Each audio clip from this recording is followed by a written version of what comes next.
નમસ્કાર students parents, બે કાલે એક હળવી હાઇલાઇટ આપેલી એક અત્યારથી જો સ્પષ્ટતા કરી દઉં. કાલનો મારો વિડીયો મને પણ ખુદ ફીલ થતું હતું કે આ જર્ની એટલી સ્ક્રેચ થઈ હતી, એટલી લંબાણી હતી કે હું ખુદ એનર્જીમાં નહોતો. મને પણ એવી રીતે શબ્દો નહોતા સૂઝતા કે હું કઈ રીતે તમને જે કોઈ છે જેમને એક રીનિટની અંદરથી જ એમ હતું કે રીનિટ થશે તો હજી હું વધારે કંઈક આમાં સારું કરી શકીશ, અને જેને માર્ક્સ આવેલા છે એને અત્યારે શીટનું ટેન્શન છે, એને પણ એમ હતું કે થાય તો પણ શું થશે અને નહીં થાય તો આ માર્કમાં શું થશે. આ બધી પીડાઓ જેટલી તમને છે એટલી અમે જેટલા લોકો આ એજ્યુકેશનના આવા ફિલ્ડમાં જોડાયેલા છે એને પણ એટલી જ હતી. એટલે કાલે હું ખુદ ફીલ કરતો હતો કે મારો વિડીયોમાં મને ખુદને શબ્દો ઉપર એટલી મારી પકડ જ નહોતી, એવું પણ મને ફીલ થાય છે વિડીયો જોયા પછી. સમય હંમેશા જાય એટલે એ બધી વસ્તુમાંથી આપણે બહાર નીકળતા જતા હોય છીએ. આ એક હ્યુમન ફિલોસોફી કયો, ભગવાનની બનાવેલી એક સિસ્ટમ કયો, એના ભાગરૂપે આવી બધી વસ્તુમાંથી આપણે બહાર નીકળતા જતા હોઈએ છીએ. એટલે મેં કાલનો દિવસ યાદ કરીને આપણે આગળ વધવું જ પડશે. એક ડાયલોગ પણ છે, શો મસ્ટ ગો ઓન, કે લાઈફ કભી રૂકતી નહીં હે, એ ચાલવાની. જે કંઈ થયું છે એમાં પેપર લીક થી લઈ અને કંઈક કદાચ મે બી છુપાયેલું પણ રહ્યું હશે, કંઈક નહીં પણ રહ્યું હોય, ઓવરઓલ એવો સિનારીઓ આવ્યો. આપણે જેના ઉપર વિશ્વાસ કરીએ છીએ એક બોડી જે મેઇન, જેને આપણે લાસ્ટમાં સુપ્રીમ કોર્ટ કહે છે, એને આપણને ડિસિઝન આપી દીધું કે રિનીટ થઈ શકે એવી કન્ડિશન નથી. પેપર એવી રીતે માસ લોકોને મળ્યું નથી. એટલે હવે આગળ શું, મેં ગઈકાલના વિડીયોમાં કીધેલું. તમારી પાસે ઘણા પ્રશ્નો હશે એટલે મેં ફર્સ્ટ ટાઈમ એક જ નાનકડી 20 જણાની ઇનિશિયેટિવ લઈએ છીએ. આજે કોલ આવ્યા હતા, અમે બધાને જે રીતે વાતચીત થઈ એના ઉપરથી મને જરૂર લાગ્યું કે ભાઈ કદાચ એ વિડીયોમાં હજી વધારે સ્પષ્ટતા નહોતી કરી શક્યો, આજ તમને સ્પષ્ટ આપો. મારે પણ લિસ્ટ કરવું પડ્યું રીતસર કે ભાઈ કેવા કેવા પ્રશ્નો અત્યારે તમારી પાસે હશે, શું પેરેન્ટ્સ સ્ટુડન્ટ્સ આ બધા ફીલ કરતા હશે કે ભાઈ હવે શું કરવું, કેવી રીતે કરવું.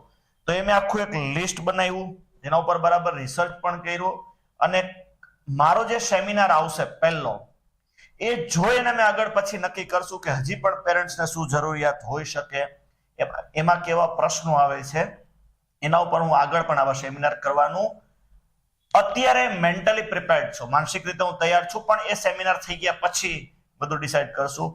મને જે પ્રશ્નો લાગ્યા એવું તમને જો બહુ સ્ટેપ બાય સ્ટેપ લઉં તો પહેલા વહેલા હશે કે સર મારો જે કઈ સ્કોર છે એમાં ઓલ ઇન્ડિયા કોટા દ્વારા એડમિશન લેવું કે ના લેવું, મતલબ એની પ્રોસેસ મારે કરવી જોઈએ કે ના કરવી જોઈએ.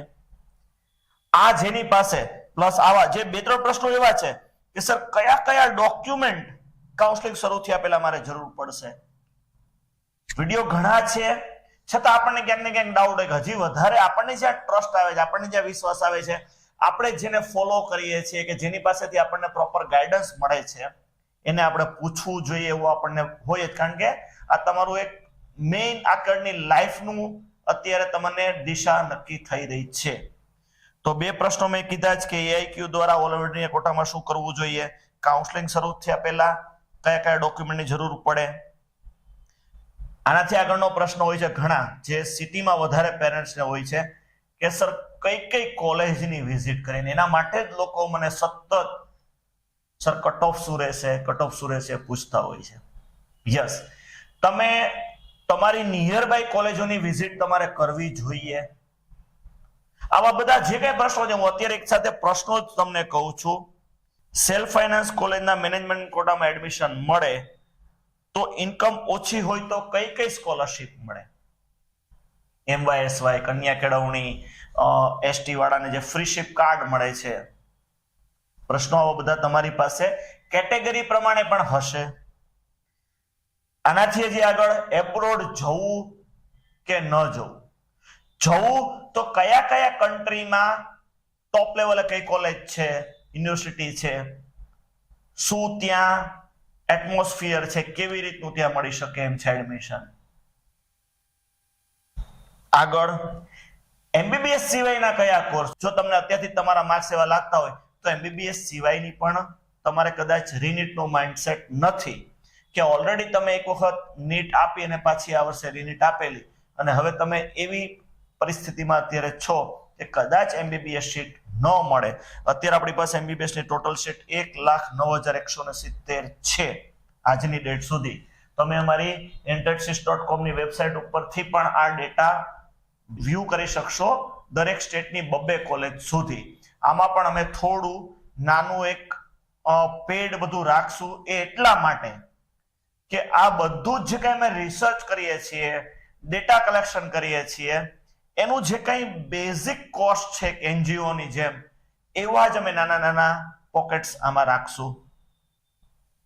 અમારે ટ્રાન્સપરન્સીથી ડિટેલ દેવી છે, જે કોઈ ભૂલ છે એ બધી રેક્ટિફાઈ કરી અને તમને પરફેક્ટ ડિટેલ દેવી છે. એટલે જ મેં આ વિડીયો જેને ન જોયો એને પાછો કહી શકીશ કે અહીંયા 707 કોલેજ દેખાશે, એમાંથી 2 કોલેજમાં લાસ્ટ 2 યર્સથી એડમિશન નથી થતા, છતાં NMC ની લિસ્ટમાં એ જ છે. એક જીપમર કોલેજ જે છે પોંડુચેરીની, એની અંદર પણ 150 સીટ, એકચ્યુઅલી ઓફિશિયલી 200 સીટ લખાય છે, પણ એનું પણ જે કંઈ અમે જ્યારે all over India seat first રાઉન્ડની બહાર પડે છે 2022ની 23ની, હજી પણ એક વિડીયો હું ડિટેલમાં આપી દઈશ કે એમાં પોંડુચેરીનો ઇન્ટરનલ કોટા પણ છે અને સીટ બહુ અલગ જ રીતે એનો મેટ્રિક્સ જે છે ને એ અલગ રીતે જ ભરાય છે. ખરેખરમાં સીટ 200 લખે છે, એમાં 50 સીટનું અલગ છે, 150 સીટનું અલગ છે, કોલેજ એક જ છે. એટલે એ 50 સીટ અલગ કરવા માટે થઈ અને ખરેખર 704 કોલેજ થવી જોઈએ, જગ્યાએ અમારી 705 કોલેજ અહીંયા લિસ્ટમાં પરફેક્ટ, કારણ કે 50 સીટ હું અલગ રાખું છું, પણ ખરેખર 50 નહીં, કંઈક 61 સીટ પણ ભરાય છે. વોટ એવર, આવા બધું જ તમે ભેગું કરતા મારો જે મેં તમને પ્રશ્ન હતો કે આવું બધું જોયા પછી અત્યારે તમને પ્રશ્ન હોય કે સર રીનીટ કરીએ કે નહીં, પ્રશ્નો આવા છે બધા, પેરામેડિકલમાં જવું કે નહીં.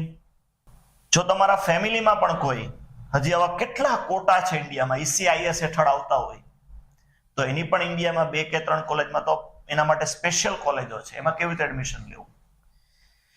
તમારા કોટામાંથી આવી અલગ સીટ મળે છે તો એના આગળના કયા કયા એવા ચેક પોઈન્ટ છે કે જે તમારે 4 રાઉન્ડમાં ધ્યાન પણ રાખવા જોઈએ. તો આવા બધા પ્રશ્નો જે કંઈ તમારા મનમાં હોય, આ તો મેં હજી એક જ દિવસ થોડું બ્રેનસ્ટોર્મિંગ કરીને પ્રશ્નો લખ્યા છે, આવા જે કોઈ પ્રશ્નો તમારી પાસે હોય એનું ડિસ્કશન કરવા માટે શુક્રવારનો ટાઈમ મેં આપેલો છે. યસ, અમે પહેલા બહુ લિમિટેડ સીટ થયા કરવા એટલા માટે માંગીએ છીએ કે મને પણ આઈડિયા નથી અત્યારે કે ભાઈ પ્રશ્નો કેવા કેવા સ્ટુડન્ટ પાસે છે, એના મધર ફાધર મતલબ માતા પિતા પાસે છે. તો એ બધા તમારે પહેલા ફરજિયાત તમને અમે ગૂગલ ફોર્મ પણ તમને મોકલી દે, જેમને જેમને ઇન્ટરેસ્ટ હોય એમને ગૂગલ ફોર્મ પણ આના વિડીયોના ડિસ્ક્રિપ્શન લિંકમાં પણ છે, એ તમે ભરીને મોકલી દો. અમારા તરફથી કોલ આવી જશે. જે કંઈ નાનકડી એક એમાઉન્ટ છે, ટોકન ફીસ જેવી અમે રાખેલી છે, એ ભરીને તમે વહેલા તે પહેલાના ધોરણે પેલા 20 પેરેન્ટ્સ સ્ટુડન્ટ્સને અમે ત્યાં બોલાવીએ છીએ રૂબરૂ, અને એના બેઝ ઉપર પછી આગળનું તમને અપડેટ મળશે. આ સિવાય મેં કમિટમેન્ટ આપેલું જ છે 2025ના સ્ટુડન્ટ માટે OMR શીટ થી લઈ અને આખી જે નીટ એક્ઝામ દરમિયાન તમારે જે કંઈ ધ્યાન રાખવા જેવી બાબતો છે એનો પણ હું એક ડિટેલ વિડીયો આપું છું. ઘણું આપણાથી છૂટી રહ્યું છે, આજે પ્રોસેસ થઈ એમાં મને ઘણો આવો ડેટા મળ્યો છે, એ પણ હું અપડેટ આપું છું. એ સિવાય પણ ઘણું બધું છે. ટીમ 4 વીક હંમેશા એજ્યુકેશનના ડેવલપમેન્ટ અને સારા કાર્યો માટે હંમેશા કાર્યરત રહેશે. એના ભાગરૂપે આવું બધું અમે તમને અપડેટ આપશું. હજી પણ જો યુટ્યુબ ચેનલ સબસ્ક્રાઇબ ના કરી હોય તો એ અમારી ટેલિગ્રામ ચેનલ અને ઇન્ટેટસિસની પણ ચેનલ સબસ્ક્રાઇબ કરીને રાખજો. તમારા માટે હંમેશા અહીંથી કોઈ ફેક સ્ટોરી, કોઈ ફેક ન્યૂઝ નહીં, આવી જ બધી તમને હેલ્ધી ઇન્ફોર્મેશન મળતી રહેશે. નમસ્કાર, થેન્ક યુ.